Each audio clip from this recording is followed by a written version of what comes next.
exciting new edition of Comics. Should smell good here at Zanadu Comics. Hope you had a wonderful Thanksgiving. We're thankful to have you with us again. I needed all that turkey because I was recovering from Death of X #4, and just you can't even don't even be sad because the action picks up here with Inhumans XMen #0 by Charles Soule and Kenneth Roquefort.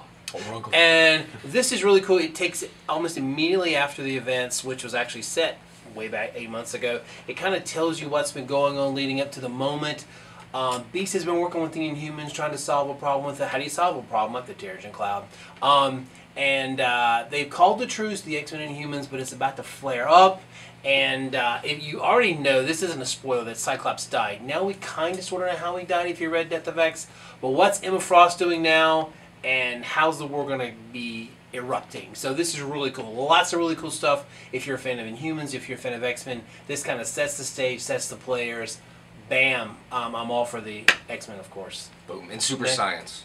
Exactly. There's super science in there, which is there's actually a lot of super science. Yeah, down with the super science. I too have a Marvel comic. I'm going to start with here. Black Widow, #8, Chris Samnee, Mark Waid. Really been enjoying this. This is one of the few Marvel comics that I actually read. Well, it doesn't come out monthly, but when it comes out, I read it. This is beginning the next arc after the first arc of Natasha defeating the Weeping Lion, which he did kind of turn out to be kind of weepy, you know, whatever. But she is now trying to stop the new evolution of the Red Room. You have a lot of child assassins with many people that are going to die, and she, of course, is going to spare all of the children the horrors that she knew in the world of Russian espionage. And you know what? There were a freaking hell load of horrors that happened in Russian espionage.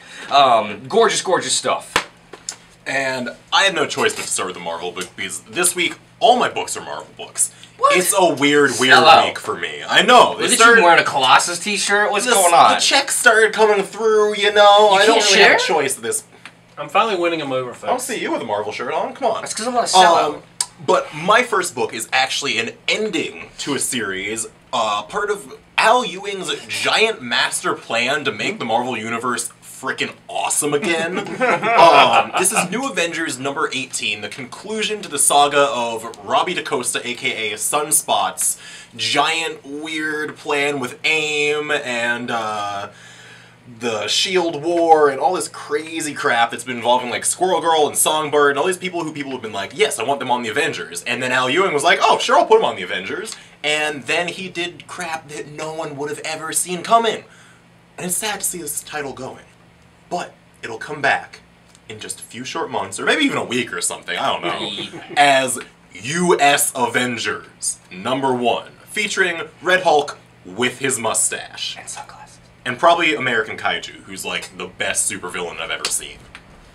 That's all. How do I beat that? Professor Marvel finally won them over. They're doing more Marvel books than I am this week because I'm going to go. I'm going to the Planet of the Apes, and what is better? What's cooler than Tarzan and Caesar together? They're fighting dinosaurs, and not only fighting dinosaurs, but there's all kinds of weird aliens and stuff. This is a crazy Boom and Dark Horse. There's some crazy. This is some crazy ape. Anyway, yeah, there's some. I'm pretty sure we've said that word on here before. Yeah, I'm trying to be last week. I'm trying to be sensitive to the kids. What kids? Tim Seeley, the childish ones then. Tim Seeley and David Walker have this amazing mashup of two of my favorite genres of sci-fi in one story, but it's just not, like I said, it's just not, oh, Tarzan's on the Planet of the Apes fighting the apes. No, they're fighting together. These are, actually, they're half-brothers in this storyline, and there's all kinds of crazy, it's just nuts. Take it over. I'm speechless now. Speaking of dinosaurs and Savage Times, we have Savage #1 by Valiant. Yes, Valiant has been pumping out the mini crossovers. In fact, they're not even crossovers, just kind of like little events, which is cool. Valiant's brand new concept here. Yeah, you know. Well, I mean, it's basically Turok, but they don't have the license anymore. No, but that's okay. It still has a lot of dinosaurs in it.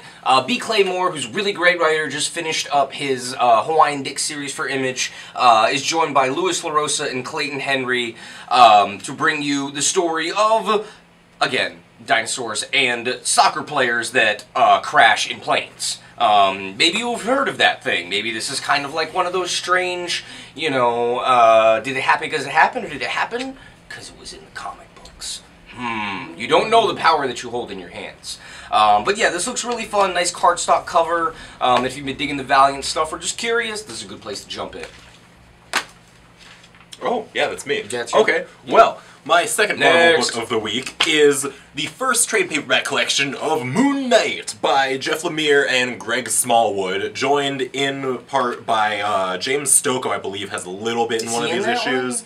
Or maybe that was, yeah, there's a bit of Stokoe at the end here, along with Francesco Francavilla and Wilfredo Torres. They all tell the story of Mark Spector trapped in the asylum and leading a band of escapees out of the asylum. He's really only in the asylum for like one issue. But then he finds himself in an even more insane landscape in New Egypt. Ooh. Yeah, this is a really amazing series. Lemire is always great with mind-bending stuff. Greg Smallwood, who really cut his teeth on this series called The Dream Thief, which was totally trippy. He really upped his game here, even from his last run on Moon Knight with Brian Wood. This really just makes for a phenomenal series, and the current story arc is even crazier. Space Wolves. That's all I'm going to say. Yes. Is there ever really a silent night, holy night in Gotham City? There's never a quiet night, but it's Christmas in Gotham City, and one of the many stories in this Batman Annual #1, the first Batman Annual of the DC Rebirth era. This has got Tom King, it's got Scott Snyder, it's got Steve Orlando doing some crazy stories. There's the Bat Dog, there's Batman and Harley Quinn having a little Christmas fun, and some, this fun kind of just 2 stories. But Paul Dini does the story. But this is kind of a lovely early Christmas present to all you Bat fans out there from DC, featuring a huge collection of collaborators. Including Neil Adams. Doing words and art and colors. Yes. It's just madness. Yeah, continuing the Marvel comics. I mean, what are you going to do? Robbie Reyes is the Ghost Rider, and he is back in another new #1 by creator Felipe Smith. Sorry, I forgot this guy's. Danilo S. Beyruth, who I've not really heard before. He was drawing the that first Gwenpool like mini-series that was running in the Howard the Duck backups. So he's providing art for the front part of this. But Tradmore, one of the greatest artists working on comics today, returns to the character he helped create to give you an amazing backstory filled with very large women, badass cars, leopard print carjackers, and a Hulk. No, that's not a Hulk. That is just a very, very jacked woman. Yes, but there is a Hulk in there. Well, in the main story, we're not talking about the main story. The main story doesn't have Tradmore. No, truly. Okay. I really, really enjoy this character. Felipe Smith has done a great job, and I'm really glad they're bringing him back and allowing him to write. And Robbie Reyes also appeared on S.H.I.E.L.D., which you may have seen. They added a mustache. Not digging the mustache. No mustache in this. Yeah. But yeah, Tradmore worth the price of admission, I swear to you. Yeah. Alright, my second trade paperback from Marvel for the week is The Vision Volume 2. Little better than that's Beast. The end, right? Yeah, this is the final 6 issues of Tom King and Gabriel Hernandez Walta's series, which gave us a different light of the Vision, I guess. You know, when you're human, or mutant, I guess, or maybe not a mutant, whatever Wanda's status is right now, but when your ex-wife comes back from madness and tells her that she's not interested in you anymore, like, it's like, oh, okay, well, I guess I'll just, you know, go over there and make my own robot family. Why not? Being the only woman you ever touched in your entire life. It's rough. Vision had a hard life, and it just got harder. His wife killed a supervillain during, like, their first night home, tried to cover it up. Their kids may or may not have instigated some racial violence, if robots count as a race. Right. And then his deadbeat robotic nephew comes to stay with them, and he may or may not be a mole for someone. It's all just so bad for Vision. He just keeps suffering, which is a huge theme in Tom King's books, as you will learn from his Batman. Suffer. Yeah, but if you want to get a little prelude to his daughter's appearances in Champions, see everything that she's gone through, this is the thing to check out. And my final pick of the week is Superman Annual, sticking with the annuals. It's not just the Dark Knight, but it's the Man of Steel. This is from the I've loved, once again, this is the Rebirth team of Pat Gleason and Pete Tomasi. Yeah. The new book is really focused on the original Superman, who's married to Lois Lane, and he's raising his super son in this not Smallville, but another small town. And this is a special annual starring the Swamp Thing. Why has the Swamp Thing come to Superman's new town and said, "Why are you here? What are you doing here? You're messing up the Earth." And so, of course, you know Scott Snyder. He did a back in the Rebirth. The New 52, pardon me. He did a Swamp Thing era. Anyway, it's all like that. But anyway, so it's kind of interesting to see why Swamp Thing is after Superman. And it's a cool kind of battle with lots of superheroics and kind of mystical, crazy planet elemental stuff in here. So there you are. And it's all features art by Jorge Jimenez, who yes. has been Thank you. beautiful. His stuff is amazing. And my final pick, I'll bring the porn. Well, okay, not as porny as last week. Erotica, Casey. It's erotica. This is erotica. Mature audiences yes. only. Sky Doll, which has been, which is a great European book that's come out from Marvel and also, I want to say, I think another company as well. But Titan finally has the rights to this, and they've compiled 3 of the different stories in here, or the series. Originally created by Alessandro Barbucci and Barbara Canepa. Noah is a sex doll who decides to move past her station, escape, and live life and experience things.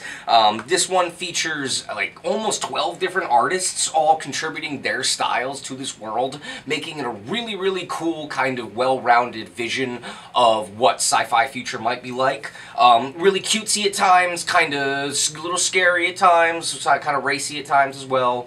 But great book. It's $26. Lots of very, very nice art in here. But yeah, definitely something different and fun. And yeah, it's really there are quite nipples gorgeous. there. Oh god, yeah. Whoa. nipple alert. Robot nipples. You know, what are you gonna do? I think that's it, guys. That's it. Yeah. What, Oh no, can I you got talk one about more. my last Oh, book? there's one more. You Do got you have one more. that much prejudice against Marvel?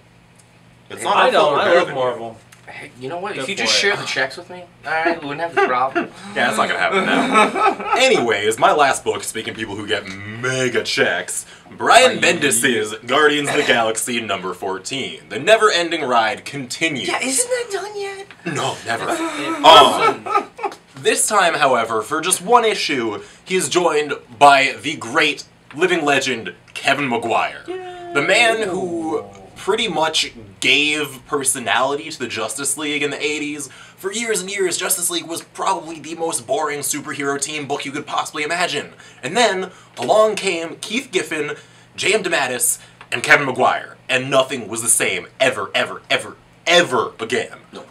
He brings that same feeling of energy and just humanity to the Guardians of the Galaxy, which is funny because they're like all aliens, except Right? for like, what, 2 of them? And one of them wears an alien, and one of them's half alien, so the most human aliens you will see this side of, I don't know, Star Trek. You know, they all just have weird foreheads. Right. Either way, check it out. It's got Spider-Man in it. You love Spider-Man. Spider-Man in space. Space. Spider-Man in space. All right. So that's another exciting edition to come in for Brandon Comic Books. Plus, hey, it's Christmas time, and there's probably a geek on your Christmas list. We got comics, we got trade books, we got t-shirts, we got figurines. So even if you're like a casual, like, oh, I like the movies, or I like the TV shows about comics, come in and we will point you in the direction of some cool comics. That's right. And stuff with your comics. That's right. So So we do just- so all there your you go. shopping here. So come on all in. of it. Give everyone comics. That's what I do. Marvel every year. Comics. You know what? We're done. And We're done. affiliated Disney Stop, publications. Stop.